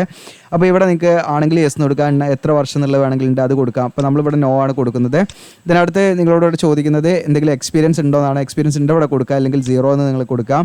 അടുത്ത് നിങ്ങളോട് ചോദിക്കുന്നത് ഈ പറയുന്ന സ്പോൺസേർഡ് കാൻഡിഡേറ്റ്സ് ആണോ എന്നാണ് ചോദിക്കുന്നത്. എംപ്ലോയ്മെൻറ്റ് എക്സ്ചേഞ്ചുമായി നിങ്ങളെ സ്പോൺസേർഡ് കാൻഡിഡേറ്റ്സ് ആണെങ്കിൽ അവർ യെസ് എന്ന് കൊടുക്കട്ടോ. അപ്പോൾ പ്രത്യേകം നിങ്ങൾ ശ്രദ്ധിക്കേണ്ട കാര്യം എന്ന് വെച്ചാൽ, ഇപ്പോൾ നിങ്ങൾക്ക് നമ്മൾ അപ്ലൈ ചെയ്തിരിക്കുന്ന, അതായത് നമ്മൾ രജിസ്റ്റർ ചെയ്തിരിക്കുന്ന എംപ്ലോയ്മെൻറ്റ് എക്സ്ചേഞ്ച് നിങ്ങളെ സ്പോൺസർ ചെയ്തിട്ടുണ്ടെങ്കിൽ അത് HIL ഒരു ലെറ്റർ കാര്യങ്ങളൊക്കെ വരേണ്ടതാണ്. അപ്പോൾ ഇൻ കേസ് അത് വന്നിട്ടില്ലെങ്കിൽ നിങ്ങൾക്ക് ഞാൻ ആ റെഫറൻസ് നമ്പർ എടുക്കാനുള്ളൊരു ലിങ്കാണ് ഇവിടെ കൊടുത്തിരിക്കുന്നത്. ആ ലിങ്ക് ഉപയോഗിച്ച് നിങ്ങൾക്ക് റെഫറൻസ് നമ്പർ നിങ്ങൾ സ്പോൺസേർഡ് ആണെങ്കിൽ നിങ്ങൾക്ക് കിട്ടും, ഇല്ലെങ്കിൽ കിട്ടില്ല കേട്ടോ. ഓക്കെ, അപ്പോൾ അങ്ങനെ ഉണ്ടെങ്കിൽ നിങ്ങൾക്ക് ഇവിടെ യെസ് എന്ന് കൊടുത്തു കഴിഞ്ഞാൽ അതിൻ്റെ റെഫറൻസ് നമ്പർ ഇവിടെ കൊടുക്കാണ്ടാവും കേട്ടോ. ഓക്കെ, അങ്ങനെയുള്ളവരും ഈ രീതിയിൽ തന്നെയാണ് അപ്ലൈ ചെയ്യേണ്ടത്. വേറെ അപേക്ഷാ ഫോമോ കാര്യങ്ങളൊന്നുമില്ല. അപ്പോൾ നിങ്ങൾ അത് അപ്ലൈ ചെയ്തിട്ടില്ലെങ്കിൽ നിങ്ങളുടെ കാൻഡിഡേറ്റ്സ് റിജക്റ്റ് ആയി പോട്ടോ. കാരണം സ്പോൺസേഡ് ആണെന്ന് പറഞ്ഞിട്ട് നമ്മൾ ഇരുന്നിട്ട് കാര്യമില്ല. നമ്മൾ പ്രോപ്പറായിട്ട് ഈ ഒരു ചാനലിലൂടെ തന്നെയാണ് നമ്മൾ എന്ത് ചെയ്യേണ്ടത്, ഈ ഒരു രീതിയിലൂടെ തന്നെയാണ് നമ്മൾ എന്ത് ചെയ്യേണ്ടത്, അപ്ലൈ ചെയ്യേണ്ടത്. അപ്പോൾ അങ്ങനെയുള്ളവർ ഇവിടെ യെസ് കൊടുക്കുക. അല്ലാതെ നമുക്ക് അങ്ങനെ വന്നിട്ടില്ലെങ്കിൽ നിങ്ങൾ എന്ത് ചെയ്താക്കുക. അപ്പോൾ നിങ്ങൾക്ക് വേണമെങ്കിൽ ഒന്ന് ക്രോസ് ചെക്ക് ചെയ്ത് നോക്കാം. മീൻസ് നമ്മളത് വന്നിട്ടുണ്ടോ ഇല്ലയോ എന്നുള്ള കാര്യങ്ങൾ നിങ്ങൾക്ക് എന്താണ്, നിങ്ങൾക്ക് ലെറ്ററോ കാര്യങ്ങളോ അല്ലെങ്കിൽ മെയിലോ എന്തെങ്കിലും വന്നിട്ടുണ്ടോ നിങ്ങൾ നോക്കാം. വന്നിട്ടില്ലെങ്കിലും ഉണ്ടെങ്കിലും ഇതിലൊന്ന് നിങ്ങൾ ജസ്റ്റ് എന്താണ് റെഫറൻസ് നമ്പർ നിങ്ങൾ സെർച്ച് ചെയ്ത് ഉണ്ടോ കിട്ടുന്നുണ്ടോ നോക്കട്ടോ. ഓക്കെ, ഉണ്ടെങ്കിൽ യെസ് കൊടുത്തിട്ട് അതിൻ്റെ ഡീറ്റെയിൽസ് കൊടുക്കണം. ഇനി ക്വാളിഫിക്കേഷനാണ് ഇവിടെ ചോദിക്കുന്നത്. അപ്പോൾ ഞാനിപ്പോൾ ഇവിടെ സെലക്ട് ചെയ്തതുമായി ബന്ധപ്പെട്ട് എനിക്ക് 2 രീതിയിലാണ് ഇവിടെ ഡ്രോപ്പ് ഡൗൺ വേണ്ടി വരുന്നത്. അപ്പോൾ IT കഴിഞ്ഞ വിദ്യാർത്ഥി ആയതുകൊണ്ട് ഞാനിവിടെ IT എന്നുള്ള ATA + NIC ഉള്ളതാണ് കൊടുക്കുന്നത്. ഇനി നമ്മൾ IT കഴിയാതെ 10ാം ക്ലാസ് പ്ലസ് 3 വർഷത്തെ അപ്രന്റീഷിപ്പ് ചെയ്ത അങ്ങനെയാണെങ്കിൽ അത് കൊടുക്കാനുള്ള 2 ഓപ്ഷൻ ഉണ്ട്. അപ്പോൾ ഞാനിതപ്പോൾ സെലക്ട് ചെയ്യുന്നത്. അടുത്ത നമ്മളോട് ചോദിക്കുന്നത് ഇവിടെ ഈ പറയുന്ന കാലയളവിൽ നമ്മൾ കാശ്മീരിൽ ജമ്മു ആൻഡ് കാശ്മീരിലൊക്കെ താമസിച്ചവരാണെങ്കിൽ അവർക്കൊരു കുറച്ച് കൂടെ പ്രിഫറൻസ് കാര്യങ്ങളും അതുപോലെ ഏജ് റിലാക്സേഷൻ ഒക്കെ ഉണ്ട്. അപ്പോൾ അങ്ങനെയുള്ളവർ യെസ് കൊടുക്കുക. അപ്പോൾ നമ്മൾ ഇവിടെ നോ കൊടുക്കാം. പിന്നെ നിങ്ങൾ ജെൻഡർ മെയിൽ ഓർ ഫീമെയിൽ ഏതാണ് ചോദിക്കുന്നത്, മൊബൈൽ നമ്പർ കൊടുക്കുക, ഇമെയിൽ അഡ്രസ്സ് നിങ്ങളിവിടെ കൊടുക്കുക. അതിനുശേഷം നിങ്ങൾ PWD കാൻഡിഡേറ്റ്സ് ആണെങ്കിൽ യെസ് കൊടുക്കുക അല്ലെങ്കിൽ നോ കൊടുക്കുക. അതിനുശേഷം നിങ്ങളുടെ സ്റ്റാറ്റസ് നിങ്ങൾ എക്സ് സർവീസ്മാൻ ആണോ അല്ലെങ്കിൽ നോട്ട് എക്സ് സർവീസ്മാൻ എന്നുള്ളത് കൊടുക്കുക. എക്സ് സർവീസ്മാൻ ആണെങ്കിൽ എക്സ് സർവീസ്മാൻ എന്ന് കൊടുക്കുക, നോട്ട് എക്സ് സർവീസ്മാൻ കൊടുക്കുക. നമ്മൾ അപ്പോൾ എക്സ് സർവീസ്മാൻ ആണെങ്കിൽ ഇവിടെ കൊടുക്കണം കേട്ടോ, എക്സ് സർവീസ്മാൻ കൊടുക്കുക. ഇപ്പോൾ നമ്മളിവിടെ നോട്ട് എക്സ് സർവീസ്മാൻ എന്ന് കൊടുക്കുക കേട്ടോ. അതിനുശേഷം ഇവിടെ ഡേറ്റ് ഓഫ് ബർത്ത് കൊടുക്കാം. അപ്പോൾ നമ്മൾ ഡേറ്റ് ഓഫ് ബർത്ത് കൊടുക്കുമ്പോൾ ഇവിടെ നമ്മുടെ ഏജ് ഇവിടെ കണക്കാക്കും കേട്ടോ. ഞാൻ ഫോർ എക്സാമ്പിൾ ഞാനിവിടെ ഇത് കൊടുത്തു, ഏജ് കൊടുത്തു. അപ്പോൾ ഇവിടെ കാണാമെങ്കിൽ ഇവിടെ ഡേറ്റ് ഓഫ് ബർത്ത് കൊടുത്തപ്പോൾ നമ്മുടെ ഏജ് ഇവിടെ കാണിക്കും. ഇനി ഇവിടെ ക്യാപ്ച കോഡ് അടിച്ച് സബ്മിറ്റ് ആൻഡ് പ്രൊസീഡ് ആപ്ലിക്കേഷൻ എന്നുള്ള ബട്ടൺ ക്ലിക്ക് ചെയ്യാം. ഓക്കെ, അപ്പോൾ ഞാനിതൊന്ന് ക്ലിക്ക് ചെയ്തിട്ട് കാണിക്കാം കേട്ടോ. അപ്പോൾ ഞാനിവിടെ ക്യാപ്ച കോഡൊക്കെ അടിച്ച് ഞാനിവിടെ submit and proceed to application എന്നുള്ള ബട്ടൺ എന്തായാലും ജസ്റ്റ് കൊടുക്കുന്നു. അപ്പോൾ നമ്മളോട് ഷുവർ ആണോ ചോദിക്കും, എന്നിട്ട് ഷുവർ എന്നുള്ളത് കൊടുക്കുക നമ്മൾ. പിന്നെ നിങ്ങൾക്ക് എഡിറ്റ് ചെയ്യാനൊന്നും പറ്റില്ല കേട്ടോ. അപ്പോൾ നമ്മുടെ എന്താ ചെയ്തിട്ടുണ്ട്, രജിസ്ട്രേഷൻ കംപ്ലീറ്റ് ആയിട്ടുണ്ട്. അപ്പം രജിസ്ട്രേഷൻ കംപ്ലീറ്റ് ആയാലും ഇങ്ങനെ വരും. ഇങ്ങനെ വന്നിട്ടില്ലെങ്കിൽ നമ്മുടെ സൈറ്റിൽ തന്നെ എന്ത് ചെയ്യുന്നുണ്ട്, ലോഗിൻ പേജ് ഞാൻ സെപ്പറേറ്റ് ആയിട്ട് ലോഗിൻ്റെ ഇതാ നിങ്ങൾക്ക് ഇവിടെ കാണാൻ പറ്റും. അപ്ലൈ ആവുന്നതിൻ്റെ നേരെ ലോഗിൻ ബട്ടൺ കൊടുത്തിട്ടുണ്ട് കേട്ടോ. അതിൽ ക്ലിക്ക് ചെയ്ത് കഴിഞ്ഞാൽ നിങ്ങൾക്ക് ഇതാ ജസ്റ്റ് നേരെ ഞാൻ ഓപ്പൺ ആയി കാണിച്ചു തരാം. നമുക്ക് ലോഗിൻ ചെയ്യാനുള്ള ഓപ്ഷൻ ഉണ്ട്. അങ്ങനെ നിങ്ങൾക്ക് എന്ത് ചെയ്യാം, നിങ്ങളുടെ രജിസ്ട്രേഷൻ നമ്പറും നിങ്ങളുടെ ഇതൊക്കെ നിങ്ങളുടെ മൊബൈൽ നമ്പറിലേക്കും മെയിൽ ID-യിലേക്കും അയച്ചിട്ടുണ്ടാവും. അപ്പോൾ അത് വെച്ച് നമുക്ക് രജിസ്റ്റർ ചെയ്യണം, ലോഗിൻ ചെയ്യണം. ഓക്കെ, അപ്പോൾ നമുക്ക് ബൈ ഡിഫോൾട്ടായിട്ട് ഇങ്ങനെയാണ് വരിക. നമ്മൾ ആ രജിസ്ട്രേഷൻ സ്റ്റെപ്പ് കംപ്ലീറ്റ് ചെയ്താൽ ഈ ഒരു പേജിലേക്കാണ് വരിക. ഇവിടെ നിങ്ങൾക്ക് കാണാം ആപ്ലിക്കൻ്റ് ലോഗിൻ എന്നുള്ള ബട്ടൺ, അതിലും ക്ലിക്ക് ചെയ്യാവുന്നതാണ് കേട്ടോ. അപ്പോൾ അതിൽ ക്ലിക്ക് ചെയ്യുമ്പോൾ ഇങ്ങനെയാണ് ഓപ്പൺ ആയി വന്നിട്ടുണ്ട്. അപ്പോൾ നമ്മളിവിടെ രജിസ്ട്രേഷൻ നമ്പർ കൊടുക്കണം. അതിനുശേഷം നമ്മുടെ ഡേറ്റ് ഓഫ് ബർത്ത് കൊടുക്കുക, ക്യാപ്ച കോഡ് അടിക്കുക, എന്ന് ലോഗിൻ ചെയ്ത് ഞാൻ കാണിക്കാം. ഓക്കെ, അപ്പോൾ നമ്മുടെ രജിസ്ട്രേഷൻ നമ്പറും നമ്മുടെ ഡേറ്റ് ഓഫ് ബർത്തും കൊടുത്ത് നമ്മൾ എന്ത് ചെയ്യണമെന്ന് വെച്ചാൽ ഈ ക്യാപ്ച കോഡ് അടിച്ചിട്ട് നമ്മൾ ലോഗിൻ കൊടുക്കണം. അപ്പോൾ രജിസ്ട്രേഷൻ നമ്പർ നമ്മുടെ മൊബൈലിലേക്ക് SMS ആയിട്ട് അവർ അയച്ചുന്നുണ്ടാവും, അല്ലെങ്കിൽ നിങ്ങളുടെ മെയിലുണ്ടാവും കേട്ടോ. ഓക്കെ, എന്ന് നമ്മളിവിടെ ലോഗിൻ കൊടുക്കാം. അങ്ങനെ ലോഗിൻ കൊടുക്കുന്ന സമയത്ത് നിങ്ങൾക്കിവിടെ കാണാം നിങ്ങളുടെ പേഴ്സണൽ ഡീറ്റെയിൽസ് ആണ് ഇവിടെ ഫില്ല് ചെയ്യേണ്ടത്. ഇപ്പോൾ എൻ്റെ പേര് കാര്യങ്ങളൊക്കെ ഇവിടെ കൊടുത്ത് നമ്മൾ സെലക്ട് ചെയ്ത ട്രേഡൊക്കെ ഇവിടെ വന്നിട്ടുണ്ട്. ഓക്കെ, ഇപ്പോൾ നിങ്ങൾക്കിവിടെ കാണാൻ ലോഗൗട്ട് എന്നുള്ള ബട്ടൺ കാണാം. അപ്പോൾ നമ്മളിതിൽ ലോഗിൻ ആണ്. അപ്പോൾ നിങ്ങൾക്ക് ലോഗൗട്ട് ചെയ്തിട്ട് പിന്നെ എപ്പോഴെങ്കിലും ചെയ്യാൻ അങ്ങനെയും ചെയ്യാം. ഓക്കെ, അപ്പോൾ ഞാൻ കൊടുത്ത പേരൊക്കെ വെറുതെ അടിച്ചിട്ടാണ്, അതുകൊണ്ടാണ് ഇങ്ങനെ കാണിക്കുന്നത്. അപ്പോൾ ഇനി നിങ്ങളുടെ ഫാദറിൻ്റെ പേര് ഓക്കെ അത് നമ്മുടെ SSLC ബുക്കിൽ കൊടുക്കണം. മദറിൻ്റെ പേര് അതുപോലെ കൊടുക്കണം. അതൊക്കെ അവരുടെ മിഡിൽ നെയിം അതൊക്കെ ഉണ്ട്, അങ്ങനെ അനുസരിച്ച് കൊടുക്കാം. റിലീജിയൻ നമ്മളിവിടെ സെലക്ട് ചെയ്യണം. ഞാനിവിടെ ഹിന്ദു എന്ന് സെലക്ട് ചെയ്തു. ഇത് നമ്മുടെ പ്രിഫേർഡ് ലാംഗ്വേജ് നമുക്ക് ഇംഗ്ലീഷിലാണോ ഹിന്ദിയിലാണോ എക്സാം വേണ്ടതെന്ന് വെച്ചാൽ നമ്മളത് കൊടുക്കട്ടോ. നമ്മൾ ഇംഗ്ലീഷ് സെലക്ട് ചെയ്തു. ദെൻ മാരീഡ് ആണോ അൺമാരീഡ് ആണോ എന്നുള്ളത് ചോദിക്കുന്നുണ്ട്, അത് കൊടുക്കുക നിങ്ങൾ. അതിനുശേഷം നാഷണാലിറ്റി ഇന്ത്യൻ, അതുപോലെ നിയറസ്റ്റ് റെയിൽവേ സ്റ്റേഷൻ ഏതാച്ചാൽ നിങ്ങൾ ജസ്റ്റ് ഒന്ന് ടൈപ്പ് ചെയ്ത് കൊടുക്കണം ഏതാച്ചാൽ. അതിനുശേഷം ഇവിടെ ചോദിക്കുന്നത് നമ്മൾ പ്രസൻ്റ്ലി എവിടെയെങ്കിലും വർക്ക് ചെയ്യുന്നുണ്ടോ, ജോലി ചെയ്യുന്നുണ്ടോ എന്നുള്ളതാണെങ്കിൽ യെസ് എന്ന് കൊടുക്കണം കേട്ടോ. അപ്പോൾ അങ്ങനെ എല്ലാമെങ്കിലും നോ കൊടുക്കാം. പിന്നെ എഡ്യൂക്കേഷൻ ഡീറ്റെയിൽസ് ആണ് നമ്മൾ ഫില്ല് ചെയ്യേണ്ടത്. നമ്മുടെ ക്വാളിഫിക്കേഷൻ 10ാം ക്ലാസ് മുതലുള്ള കാര്യങ്ങൾ നമ്മുടെ ഫില്ല് ചെയ്ത് വരണം. ആദ്യം തന്നെ 10 നിങ്ങൾക്ക് ഇവിടെ കാണാം, 10 സെലക്ട് ചെയ്യാം. 10 SSLC ഏതാച്ചാൽ നിങ്ങൾക്ക് ജസ്റ്റ് നമ്മൾ SSLC ആണെങ്കിൽ SSLC സെലക്ട് ചെയ്താൽ മതി. എന്നിട്ട് നമ്മൾ എന്താണെന്ന് വെച്ചാൽ നമ്മുടെ നെയിം ഓഫ് ക്വാളിഫിക്കേഷൻ എന്താണ് നമ്മുടെ കോഴ്സിൻ്റെ പേര്. അപ്പോൾ നമ്മൾ എന്ത് ചെയ്യുക, SSLC തന്നെ അവിടെ ടൈപ്പ് ചെയ്ത് കൊടുക്കാവുന്നതാണ്, അല്ലെങ്കിൽ 10th നിങ്ങൾക്ക് ടൈപ്പ് ചെയ്ത് കൊടുക്കാവുന്നതാണ്. കാരണം നമുക്ക് ഈ പറയുന്ന ഓക്കെ SSLC തന്നെ ടൈപ്പ് ചെയ്ത് കൊടുക്കാം കേട്ടോ, കുഴപ്പമില്ല. SSLC എന്ന് ടൈപ്പ് ചെയ്ത് കൊടുക്കാം. അതിനുശേഷം ഡിസിപ്ലിൻ ഇവിടെ ചോദിക്കുന്നത് നമുക്കിവിടെ കാണാം. നിങ്ങൾക്ക് മാത്സ്, സയൻസ്, ഇംഗ്ലീഷ്, ഈ പറയുന്ന റീജിയണൽ ലാംഗ്വേജസ് എല്ലാം ഉണ്ട് അതിൽ. ഇനിയിപ്പോൾ അത് അതർന്നാണെങ്കിൽ അതേഴ്സ് എന്നുള്ളത് കൊടുക്കാവുന്നതാണ്. നമ്മൾ മാത്സും സയൻസും ഇംഗ്ലീഷും റീജിയണൽ ലാംഗ്വേജൊക്കെ പഠിച്ചിട്ടുണ്ടല്ലോ, അപ്പോൾ നമ്മളത് കൊടുക്കാവുന്നതാണ് കേട്ടോ. നിങ്ങൾക്കത് കൊടുത്തു വെച്ച് കുഴപ്പമൊന്നുമില്ല. ഇനി നിങ്ങൾക്ക് അതേഴ്സ് എന്നുള്ള സെലക്ട് ചെയ്ത് ഓരോന്നും എന്ത് ചെയ്യുക, അടിച്ചു കൊടുക്കുന്നതിലും വിരോധമല്ല. ഓക്കെ, അപ്പോൾ ഏത് വേണമെങ്കിലും ചെയ്യാവുന്നതാണ്, നിങ്ങളുടെ ചോയ്സാണ് കേട്ടോ. ഓക്കെ, ഇതിനടുത്ത് നിങ്ങൾക്കിവിടെ കാണാം നമ്മൾ പാസ് ഔട്ട് ആയ വർഷം നിങ്ങളുടെ സർട്ടിഫിക്കറ്റിൽ ഏറ്റവും താഴെ ഉണ്ടായിരിക്കും. അത് നിങ്ങൾ എന്ത് ചെയ്യുക, മന്തും ഡേയും ഒക്കെ അതിലുണ്ടാവും. അപ്പോൾ സർട്ടിഫിക്കറ്റിൽ നമ്മളെ മാർക്ക് ഉണ്ടല്ലോ, മാർക്കിൻ്റെ താഴെ ഉണ്ടായിരിക്കും. ഓക്കെ, അപ്പോൾ നമ്മളത് ജസ്റ്റ് ഒന്ന് ഇവിടെ സെലക്ട് ചെയ്യുക, ഇയറും ഇതൊക്കെ നമ്മളൊന്ന് സെലക്ട് ചെയ്തിട്ട് ഇതിനുശേഷം നമ്മളോട് ഏതാണ് ബോർഡ് അല്ലെങ്കിൽ സ്കൂള് അല്ലെങ്കിൽ ഇൻസ്റ്റിറ്റ്യൂഷൻ അതാ ചോദിക്കുന്നത്. ഇപ്പോൾ നിങ്ങൾക്ക് നമുക്കിപ്പോൾ കേരള SSLC ആണെങ്കിൽ നിങ്ങൾ Kerala board of public examination എന്ന് കൊടുക്കുക. CBSE ആണ് CBSE കൊടുക്കുക. ഇനി നമ്മൾ പഠിച്ച സ്ഥാപനത്തിൻ്റെ പേരാണെങ്കിൽ അത് എന്താഴ്ച നിങ്ങൾ കൊടുക്കുക കേട്ടോ. ഇപ്പോൾ കേരള സ്റ്റേറ്റ് ബോർഡ് ആണെങ്കിൽ Kerala board of public examination എന്ന് കൊടുത്താൽ മതിയേ. അപ്പോൾ ഞാൻ പ്രോപ്പറായിട്ട് ഡാറ്റ കൊടുക്കുന്നത് കാരണം നമ്മൾ ആ ടൈം കൂടെ സേവ് ചെയ്യാൻ വേണ്ടിയിട്ടാണ്. ഞാൻ പഠിച്ചുണ്ടാക്കേണ്ട ആവശ്യമില്ലല്ലോ, കാരണം നിങ്ങൾക്ക് മനസ്സിലാവില്ല, ഞാൻ പറഞ്ഞു തന്നാൽ മതിയല്ലോ. ബാക്കി ഞാൻ ജസ്റ്റ് നിങ്ങൾക്ക് ആപ്ലിക്കേഷൻ അടുത്ത സ്റ്റേജിൽ പോകാൻ വേണ്ടിയിട്ടാണ് കംപ്ലീറ്റ് ഇങ്ങനെ വെറുതെ കൊടുക്കുന്നത് ഡാറ്റ. അടുത്ത നമ്മളെന്താണ് പ്ലസ് ടു പഠിച്ചിട്ട് നിങ്ങൾക്ക് പ്ലസ് ടു കൊടുക്കാവുന്നതാണ്. ഓക്കെ, ഇനി പഠിച്ചിട്ടില്ലെങ്കിൽ അത് നിർബന്ധമൊന്നുമില്ല, പ്ലസ് ടു കൊടുക്കാമെന്ന് യാതൊരു നിർബന്ധമില്ല. ഓക്കെ, ഇതിനടുത്ത് നമ്മൾ എസെൻഷ്യലായിട്ട് വേണ്ടത് നമ്മുടെ ഈ പറയുന്ന IT അതുപോലെ NSCൻ്റെ ഡീറ്റെയിൽസ് ആണ്. അപ്പോൾ ITൻ്റെ നമ്മൾ ഇവിടെ കൊടുക്കാം. നെയിം ഓഫ് ക്വാളിഫിക്കേഷൻ എന്നുള്ളത് IT എന്ന് കൊടുക്കുക നിങ്ങൾ. ദെൻ ഡിസിപ്ലിൻ നിങ്ങളിപ്പോൾ ഞാനിവിടെ ഫിറ്റർ ആണെങ്കിൽ നമ്മൾ എന്ത് ചെയ്യുക, ഫിറ്റർ എന്ന് ഇവിടെ ടൈപ്പ് ചെയ്ത് കൊടുക്കുക നിങ്ങൾ. അപ്പോൾ നിങ്ങൾ ഏതാണെന്ന് വെച്ചാൽ അതനുസരിച്ച് ടൈപ്പ് ചെയ്ത് പോവുക. ദെൻ പാസ്ഔട്ടായ വർഷം ഇതൊക്കെ നിങ്ങൾ എന്ത് ചെയ്യുക, സെലക്ട് ചെയ്യുക. ഓക്കെ, അതിനുശേഷം നിങ്ങൾ പഠിച്ച ITൻ്റെ സ്ഥാപനത്തിൻ്റെ പേര് അല്ലെങ്കിൽ നിങ്ങൾ ഏതാണ് NCVT SCVT അങ്ങനെയൊക്കെ കൊടുക്കാവുന്നതാണ് നിങ്ങൾക്ക് കേട്ടോ. ഓക്കെ, അപ്പോൾ അതിനനുസരിച്ച് നിങ്ങൾ അങ്ങനെ ടൈപ്പ് ചെയ്ത് പോകുക, അല്ലെങ്കിൽ സ്ഥാപനത്തിൻ്റെ പേര് കൊടുത്താലും മതി. ITയുടെ സ്ഥാപനത്തിൻ്റെ IT ഏതാണ് സ്ഥാപനം അതിൻ്റെ പേര് കൊടുത്താലും മതി. ഇത്രയാണ് എസെൻഷ്യലായിട്ട് നമ്മൾ ചെയ്യേണ്ടത്. ബാക്കി നിങ്ങൾക്ക് എന്തെങ്കിലും ക്വാളിഫിക്കേഷൻ ഉണ്ട് ഇനി അതെന്നുള്ള ആ ഭാഗത്ത് നിങ്ങൾക്ക് ഫില്ല് ചെയ്ത് പോകുന്നതാണ്. ഇനി ഇവിടെ നമ്മൾ കൊടുക്കേണ്ടത് അതിൻ്റെ മോഡ് ഓഫ് സ്റ്റഡി കാര്യങ്ങളാണ് നമ്മൾ കൊടുക്കേണ്ടത്. അപ്പോൾ നമ്മൾ റെഗുലർ ആദ്യം നമ്മൾ SSLC ആണല്ലോ കൊടുക്കുക, ആ ഒരു ഓർഡറിൽ തന്നെ ഇവിടെ കൊടുക്കുക. ആദ്യത്തെ SSLCയുടെ കാര്യമാണ് നമ്മളിവിടെ കൊടുക്കേണ്ടത്. റെഗുലർ എന്നുള്ള സെലക്ട് ചെയ്യാം. അതിനുശേഷം നമ്മളിവിടെ പെർസെൻറ്റേജ് എന്നുള്ള സെലക്ട് ചെയ്തിട്ട് നമ്മൾ 10ാം ക്ലാസ്സിൻ്റെ പെർസെൻറ്റേജ് മാക്സിമം മാർക്കോടെ 10ാം ക്ലാസ് ആണെങ്കിൽ നമുക്ക് 680 നമുക്ക് മാക്സിമം വരുന്നത്. ദെൻ നമുക്ക് കിട്ടിയ മാർക്ക് എന്താണ്, ഫോർ എക്സാമ്പിൾ ഇപ്പോൾ 580 വിചാരിക്കുക. അപ്പോൾ അതെങ്ങനെ കണ്ടെത്താന്ന് വെച്ചാൽ അതിൻ്റെ വീഡിയോസ് നമ്മൾ ഓൾറെഡി ചെയ്തിട്ടുണ്ട്. അപ്പോൾ നമ്മുടെ ജസ്റ്റ് ഞാൻ കാണിക്കാം, നമ്മുടെ സൈറ്റ് എടുത്തിട്ട്. ഓക്കെ, നമ്മുടെ സൈറ്റിൽ ഈസി ടൂൾസ് നിങ്ങൾ ജസ്റ്റ് ഓപ്പൺ ആക്കാം. ഈസി ടൂൾസ് ഓപ്പൺ ആക്കി കഴിഞ്ഞാൽ SSLC പെർസെൻറ്റേജ് കാൽക്കുലേഷൻ പറഞ്ഞിട്ടും കൂടെ കാണാൻ പറ്റും. നിങ്ങൾക്ക് ഇതിൽ ഈ വീഡിയോ നിങ്ങൾ കാണട്ടോ. ഈ വീഡിയോ കണ്ടിട്ട് ചെയ്യാം, എന്നാലും കുറച്ചും പാട് അക്യുറേറ്റ് ആണ്. ഇതിൽ നമുക്കിട്ട് ചെയ്യാം, പക്ഷേ ഇതത്ര എന്തല്ല അക്യുറേറ്റ് അല്ല. ഒരു ഏകദേശം ഒരു പെർസെൻറ്റേജ് നമുക്ക് അറിയാൻ പറ്റും. ഈ വീഡിയോ കണ്ടു കഴിഞ്ഞാൽ നിങ്ങൾക്ക് നിങ്ങളുടെ ആ പെർസെൻറ്റേജ് കണ്ടതിൽ നിന്ന് എങ്ങനെ നമുക്ക് മാർക്ക് കാണാം എന്നതിനൊക്കെ കുറിച്ച് ഈ വീഡിയോയിൽ ഞാൻ പറയുന്നുണ്ട്. അപ്പോൾ ഈ വീഡിയോ കണ്ടു കഴിഞ്ഞാൽ നിങ്ങൾക്ക് അതിനുള്ള സൊല്യൂഷൻ അവിടെ കിട്ടുമെന്നുള്ളതാണ് മനസ്സിലാക്കുന്നത്. ഓക്കെ, അതിനുശേഷം ഇവിടെ പെർസെൻറ്റേജ് ഇവിടെ ഓട്ടോമാറ്റിക്കായിട്ട് വരും, നിങ്ങൾക്ക് ഇവിടെ കാണാൻ പറ്റും. അതിനുശേഷം നമ്മൾ ITൻ്റെതാണ്, അത് നമ്മൾ ഫുൾ ടൈം എന്ന് കൊടുക്കുക, അല്ലെങ്കിൽ റെഗുലർ ഓർ ഫുൾ ടൈം ഏകദേശം നിങ്ങൾ കൊടുക്കാവുന്നതാണ്. റെഗുലർ എന്ന് കൊടുക്കുക, എന്നിട്ട് എന്ത് ചെയ്യുക, നമ്മൾ അതിൻ്റെ പെർസെൻറ്റേജ് എന്ന് കൊടുക്കാം. ഓക്കെ, ദെൻ നമ്മൾ ITൻ്റെ എന്താണ് ഈ പറയുന്ന മാക്സിമം മാർക്ക് എത്രയാണ്, ഇപ്പോൾ 1200 എത്ര അനുസരിച്ച് കൊടുക്കണം കേട്ടോ നിങ്ങൾ. ഓക്കെ, നിങ്ങളുടെ എത്രയാണ് അനുസരിച്ച് നിങ്ങൾ കൊടുക്കണം. കിട്ടിയ മാർക്ക് എന്താണ് നിങ്ങൾ എത്ര ടൈപ്പ് ചെയ്ത് കൊടുക്കാം.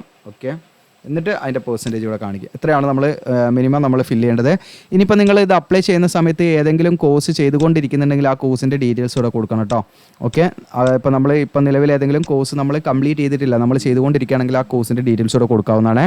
അതിനുള്ള കോളാണ്. ഇനിയിപ്പോൾ നിങ്ങൾക്ക് എന്തെങ്കിലും ആഡ് ഡീറ്റെയിൽസ് ഉള്ള ബട്ടൺ ഉണ്ട്, അത് ക്ലിക്ക് ചെയ്ത് ഇതിലേക്ക് ആഡ് ചെയ്യാവുന്നതാണ്. ഇനി അഡ്രസ് ഡീറ്റെയിൽസ് ആണ് നമ്മൾ ഫില്ല് ചെയ്യേണ്ടത്. നിങ്ങളുടെ പെർമനൻറ്റ് അഡ്രസ്സ് കൊടുക്കുക. പെർമനൻറ്റ് അഡ്രസ്സ് കംപ്ലീറ്റ് നിങ്ങൾ കൊടുത്തിട്ട് പെർമനൻറ്റ് അഡ്രസ്സ് എന്നാണ് നിങ്ങളുടെ കമ്മ്യൂണിക്കേഷൻ അഡ്രസ്സ് എങ്കിൽ നിങ്ങൾ എന്ത് ചെയ്യുക, ജസ്റ്റ് എന്ത് ചെയ്യുക, അവിടെ ജസ്റ്റ് ഞാൻ കാണിച്ചു തരാം. ഓക്കെ, നമ്മൾ ജസ്റ്റ് നമ്മുടെ എല്ലാ കാര്യങ്ങളും ടൈപ്പ് ചെയ്ത് സ്റ്റേറ്റ് ഇതൊക്കെ നമ്മൾ ഇന്ന് സെലക്ട് ചെയ്തിട്ട് ഓക്കെ, നിങ്ങൾക്കത് ഡിസ്ട്രിക്റ്റ് ഓക്കെ ഒക്കെ സെലക്ട് ചെയ്തിട്ട് നമ്മൾ എന്ത് ചെയ്യുന്നത് വെച്ചാൽ ഓക്കെ, ഇവിടെ സെയിം ആസ് ഉള്ള ഓപ്ഷൻ ഉണ്ട്, അത് ക്ലിക്ക് ചെയ്താൽ അവിടെ കൊടുത്ത അഡ്രസ്സൊക്കെ ഇവിടെ എന്ത് ചെയ്യും, നിങ്ങൾക്ക് കോപ്പി ആയിക്കോളൂ കേട്ടോ. ഇവിടെ ചോദിക്കുന്നതെന്ന് വെച്ചാൽ നമ്മൾ ഈ പറയുന്ന സൈനിക് ബോർഡിലോ അല്ലെങ്കിൽ DGRലോ നമ്മുടെ പേര് രജിസ്റ്റർ ചെയ്തിട്ടുണ്ടോ എന്നുള്ളതാണ്. അപ്പോൾ അങ്ങനെ ഉണ്ടെങ്കിൽ യെസ് കൊടുക്കുക, അല്ലെങ്കിൽ നോ കൊടുക്കുക. അതോടൊപ്പം തന്നെ നമ്മൾ ഈ പറയുന്ന പൊളിറ്റിക്കൽ പാർട്ടിയിലെ ഓർഗനൈസേഷനിലെ മെമ്പർ അല്ലെങ്കിൽ നമ്മൾ ഈ പറയുന്ന അതിലൊരു മെമ്പറായിട്ട് അല്ലെങ്കിൽ അതിൽ വർക്ക് ചെയ്തിട്ടുണ്ടോ അങ്ങനെയുള്ള കാര്യങ്ങളൊക്കെയാണ്. എന്തെങ്കിലും പൊളിറ്റിക്കൽ ആക്ടിവിറ്റിയിൽ ഉണ്ടെങ്കിൽ യെസ് കൊടുക്കുക, അല്ലെങ്കിൽ നോ കൊടുക്കുക. ദെൻ അടുത്ത് നമ്മളോട് ചോദിക്കുന്നത് നമ്മുടെ റിലേറ്റീവ്സ് HL ആരും വർക്ക് ചെയ്യുന്നുണ്ടോ എന്നുള്ളതാണ്. യെസ് ഉണ്ടെങ്കിൽ യെസ് കൊടുക്കുക, യെസ് കൊടുത്താൽ അവരുടെ ഡീറ്റെയിൽസ് ഡെസിഗ്നേഷൻ കാര്യങ്ങളൊക്കെ കൊടുക്കണം, ഇല്ലെങ്കിൽ നോ കൊടുക്കുക. ഇതിനടുത്തത് നമ്മൾ സെലക്ട് ആയി കഴിഞ്ഞാൽ നമ്മൾ എത്ര ഡേയ്സിൻ്റെ ഉള്ളിൽ നമ്മൾ ജോയിൻ ചെയ്യാൻ തയ്യാറാണെന്നുള്ളതാണ് നമ്മൾ ചോദിക്കുന്നത്. ഒരു 30 നിങ്ങളൊരു കൊടുക്കുക കേട്ടോ. ഒരു 30 ദിവസത്തിനുള്ളിൽ നമ്മൾ എന്ത് ചെയ്യാൻ ജോയിൻ ചെയ്യാൻ തയ്യാറാണ്, വില്ലിങ് ആണെന്നുള്ളതാണ് നമ്മളെ ചോദിക്കുന്നത് കേട്ടോ. പിന്നെ നമ്മളോട് ചോദിക്കുന്നത് നമുക്ക് എവിടെ വേണമെങ്കിലും ഇന്ത്യയിൽ എവിടെ വേണമെങ്കിലും നമ്മളെ പോസ്റ്റ് ചെയ്യാം, അതിന് നിങ്ങൾ വില്ലിങ് ആണോ എന്നുള്ളതാണ് യെസ് എന്ന് കൊടുക്കുക നിങ്ങൾ. അതിനുശേഷം നമ്മൾ ചോദിക്കുന്നത് നമ്മൾ എപ്പോഴെങ്കിലും എന്താണ് HL വർക്ക് ചെയ്തിട്ടുണ്ടോ എന്നുള്ളതാണ്. ഉണ്ടെങ്കിൽ യെസ് എന്ന് കൊടുത്ത് അതിൻ്റെ ഡിവിഷനും ഡെസിഗ്നേഷനൊക്കെ നമ്മൾ കൊടുക്കണം, ഇല്ലെങ്കിൽ നമ്മൾ എന്താണ് നോ കൊടുക്കുക. പിന്നെ നിങ്ങൾ NIC ഡീറ്റെയിൽസ് ആണ്, നാഷണൽ അപ്രൻറ്റീഷിപ്പിൻ്റെ ഡീറ്റെയിൽസ് ആണ് ഇവിടെ കൊടുക്കേണ്ടത്. അപ്പോൾ നമ്മൾ അപ്രൻറ്റീഷിപ്പ് ചെയ്ത ട്രേഡ് ഏതാണ്, ഇപ്പം ഫിറ്റർ ആണെങ്കിൽ നമ്മൾ എന്ത് ചെയ്യുക, ഫിറ്റർ എന്നുള്ള ടൈപ്പ് ചെയ്ത് കൊടുക്കുക.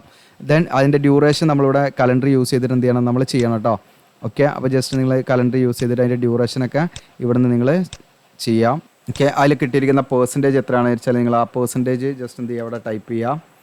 ഓക്കെ, ഇത്രയും കാര്യങ്ങളാണ് നമ്മൾ NICൻ്റെ ഡീറ്റെയിൽസ് അവിടെ കൊടുക്കേണ്ടത്. എന്നിട്ട് ഇവിടെ സേവ് എന്ന് കൊടുക്കുക കേട്ടോ. അപ്പോൾ ഞാൻ സേവ് ചെയ്തിട്ട് കാണിക്കാം. അങ്ങനെ ഞാൻ സേവ് എന്ന് കൊടുത്ത സമയത്ത് നമുക്കിവിടെ ഫോട്ടോ ആൻഡ് സിഗ്നേച്ചർ ഇവിടെ അപ്ലോഡ് ചെയ്യാനുള്ള ഒരു ഭാഗമാണ് എത്തിയിരിക്കുന്നത്. അപ്പോൾ ഫോട്ടോ നമുക്ക് 100 KB മാക്സിമം നമുക്ക് പറ്റുക 100 KB പറ്റുള്ളൂ കേട്ടോ. ഓക്കെ, അതിൻ്റെ അപ്പുറത്തേക്ക് പോകാൻ പാടില്ല.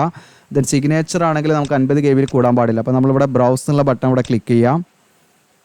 നിർത്തുന്നൊരു ഫോട്ടോ ഞാൻ ജസ്റ്റ് ഒരു ഫോട്ടോ ഇതിലേക്ക് ആഡ് ചെയ്യാണ്. നിങ്ങൾ ആ സൈസൊക്കെ നിങ്ങൾക്ക് ഇതാക്കുക. അപ്പോൾ സൈസൊക്കെ മാറ്റാനും നമ്മുടെ ഈ പറയുന്ന ഈസി ടൂൾ ഉണ്ട്. ഓക്കെ, നിങ്ങൾക്ക് ഫോട്ടോ എഡിറ്റർ എന്നുള്ള നമ്മുടെ ഈസി ടൂൾ തന്നെ ഉണ്ട്. നിങ്ങൾക്ക് ഫോട്ടോ എഡിറ്ററിൽ പോയിട്ട് നിങ്ങൾക്ക് എന്ത് ചെയ്യാം, ഇവിടെ സെലക്ട് ഫയൽ എന്ന് കൊടുത്തിട്ട് നിങ്ങൾക്ക് സൈസൊക്കെ മാറ്റാൻ പറ്റും കേട്ടോ. ഓക്കെ, അപ്പോൾ അതൊക്കെ നിങ്ങൾക്ക് ചെയ്ത് നോക്കാവുന്നതാണ്. ഓക്കെ, അത് യൂസ്ഫുൾ ആണെങ്കിൽ അതിൻ്റെ ഇടയിൽ കമൻറ്റൊക്കെ കൊടുക്കുക നിങ്ങൾ കേട്ടോ. ഓക്കെ, അതിനടുത്ത സിഗ്നേച്ചർ ഇതുപോലെ ഒരു സിഗ്നേച്ചർ ഞാൻ അതിലേക്ക് ആഡ് ചെയ്യുകയാണ്. ഇത് ഞാൻ നിങ്ങളെ കാണിക്കുക എന്നുള്ളൊരു പർപ്പസാണ്, ഇങ്ങനെ ഡെമോ കാണിക്കുക എന്നുള്ളതാണ്. നിങ്ങൾ പ്രോപ്പർ സൈസൊക്കെ ആക്കിയിട്ട് നിങ്ങൾ കൊടുക്കുക. ഇവിടെ കറക്റ്റായിട്ടാണ് വരുന്നത്. എന്നിട്ട് ഇവിടെ അപ്ലോഡ് എന്നുള്ള ബട്ടൺ ഇവിടെ ക്ലിക്ക് ചെയ്യാം. ഫോട്ടോ അപ്ലോഡായി. ഓക്കെ, ദെൻ സിഗ്നേച്ചർ നമ്മളൊന്നും പാടെ ഇതാക്കണം കേട്ടോ. അപ്ലോഡ് എന്നുള്ള റീഫ്രഷ് ആവും പേജ്, ഞാൻ കൊടുത്തിട്ടില്ലായിരുന്നു. ഓക്കെ, നമ്മൾ സെലക്ട് ചെയ്തു, അപ്ലോഡ് എന്ന് കൊടുക്കുന്നു. അപ്പോൾ ഫോട്ടോയും സിഗ്നേച്ചറോട് അപ്ലോഡായി. ഇനി സേവ് എന്ന് കൊടുക്കാം. അങ്ങനെ സേവ് എന്ന് കൊടുക്കുന്ന സമയത്ത് നമുക്കിത് ആ ലാസ്റ്റ് ആപ്ലിക്കേഷൻ പ്രിവ്യൂ ആണ്. അപ്പോൾ നമ്മൾ കൊടുത്ത ഡീറ്റെയിൽസ് നമ്മുടെ ഫോട്ടോ കൂടെ കാണിക്കുന്നുണ്ട്. ഇതൊക്കെ ഓക്കെ ആണെങ്കിൽ നമ്മൾ എന്ത് ചെയ്യുക, ഇവിടെ കൺഫേം എന്നുള്ളത് കൊടുക്കാം. അപ്പോൾ നമ്മളോട് ചോദിച്ച് കൺഫേം എന്ന് കൊടുത്താൽ പിന്നെ നമുക്ക് എഡിറ്റ് ചെയ്യാനും പറ്റില്ല. അപ്പോൾ നമ്മൾ യെസ് എന്നുള്ളത് കൊടുത്തിട്ട് നിങ്ങൾക്ക് ഇവിടെ കാണാൻ പറ്റും. ഇനി പേ ചെയ്യാനുള്ള ഓപ്ഷനാണ്. ഓക്കെ, അപ്പോൾ നമ്മൾ പേയ്മെൻറ്റ് പാടെ ചെയ്താൽ നമ്മൾ ആപ്ലിക്കേഷൻ നമുക്ക് പ്രിൻ്റ് എടുക്കാനുള്ള ഒരു ഭാഗം വരും. അപ്പോൾ നിങ്ങൾ പ്രിൻ്റ് എടുക്കുക പേയ്മെൻറ്റ് ചെയ്തിട്ട് കേട്ടോ. അപ്പോൾ ഞാനിപ്പോൾ നിങ്ങൾക്ക് ജസ്റ്റ് ഒരു പർപ്പസിനായതുകൊണ്ട് ഞാനത് ചെയ്യുന്നില്ല. അപ്പോൾ ഇത്രയും കാര്യങ്ങളാണ് നമ്മൾ ചെയ്യേണ്ടത്. അപ്പോൾ ഇത് നിങ്ങൾ മാക്സിമം നിൻ്റെ കൂട്ടുകാരിലേക്കൊക്കെ ഒന്ന് അയച്ചു കൊടുക്കുക. നമ്മുടെ ചാനൽ യൂസ്ഫുൾ ആണെങ്കിൽ നിങ്ങൾ എന്ത് ചെയ്യുക, ഒന്ന് കമൻറ്റ് ചെയ്യുക കേട്ടോ. ഓക്കെ, നിങ്ങൾ കമൻറ്റ് ചെയ്യുക, ഒന്ന് സബ്സ്ക്രൈബ് ചെയ്യാവുന്നതാണ്. നിങ്ങളുടെ കൂട്ടുകാരിലേക്ക് ഷെയർ ചെയ്യുക. നമ്മുടെ ചാനലിൻ്റെ സപ്പോർട്ട് ഉണ്ടെങ്കിൽ മാത്രമേ നമുക്ക് ഇങ്ങനെ തുടർന്ന് പോകാൻ പറ്റുള്ളൂ. കാരണം പലരും പറയുന്നത് നമ്മൾ കാര്യങ്ങൾ തമ്പനയിൽ നമ്മൾ പറ്റിക്കുന്ന രീതിയിലൊന്നും ഇടാറില്ല. ഓക്കെ, നമ്മൾ തുടക്കത്തിൽ എല്ലാ കാര്യങ്ങളും പറയാറുണ്ട്. പെർമനൻ്റ് ആണെങ്കിൽ പെർമനൻ്റ് എന്ന് പറയാറുണ്ട്. അപ്രൻറ്റീഷിപ്പ് ആണെങ്കിൽ അതിൻ്റെ അധിക തമ്പനയിൽ നമ്മൾ അപ്രൻറ്റീഷിപ്പ് എന്ന് ഇടാറുണ്ട്. ഇന്നലെ നമ്മളത് വിട്ടുപോയതാണ്. അപ്പോൾ അത് തുടക്കത്തിൽ തന്നെ അത് പറഞ്ഞിട്ടുണ്ടായിരുന്നു. ഓക്കെ, പക്ഷേ അതുകൊണ്ടൊക്കെ കമൻറ്റൊക്കെ അങ്ങനെ വന്നിട്ടുണ്ടായിരുന്നു. ഓക്കെ, അപ്പോൾ നിങ്ങൾക്ക് ആവശ്യമുള്ള എല്ലാ കാര്യങ്ങളും നമ്മുടെ ഇമ്പോർട്ടൻറ്റ് ലിങ്ക്സിൻ്റെ അടിയിൽ കൊടുത്തിട്ടുണ്ട്. ഇതിൽ നിങ്ങൾക്ക് എന്ത് ചെയ്യാം, ഈ ആവശ്യമുള്ള സ്റ്റഡി മെറ്റീരിയൽ വാങ്ങാം. നിങ്ങൾക്ക് നിങ്ങളുടെ റെഫറൻസ് നമ്പർ ഉണ്ടോ എന്നുള്ളത് ചെക്ക് ചെയ്യാനുള്ള ഓപ്ഷൻ ഉണ്ട്. ഇതൊക്കെ ചെയ്യാം. Okay, thank you.